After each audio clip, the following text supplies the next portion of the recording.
Hey guys, welcome to Social Nerd. This is Upama Sherpa, and in today's video I'm going to show you how you can check your RAM usage on Android devices. RAM is a storage used for a place to hold data. If your mobile device has a small amount of RAM, you may find that it will start to slow down when you have opened and used lots of different applications at the same time. This is one of the reasons why some devices are more costly.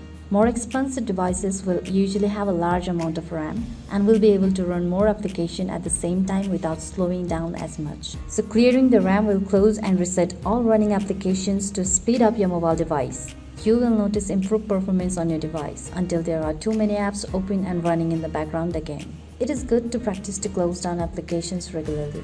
So, to check your RAM usage on Android, first you need to enable the developer options on your device. In order to do that, you need to go to your mobile settings and tap on it to open. And once you are on your mobile settings, tap on the About Phone option. Here you can see the MIUI version, which is the build number for your mobile device. You need to go here and tap 7 times. And once you have enabled your developer option, go back to your settings and tap on the home screen option.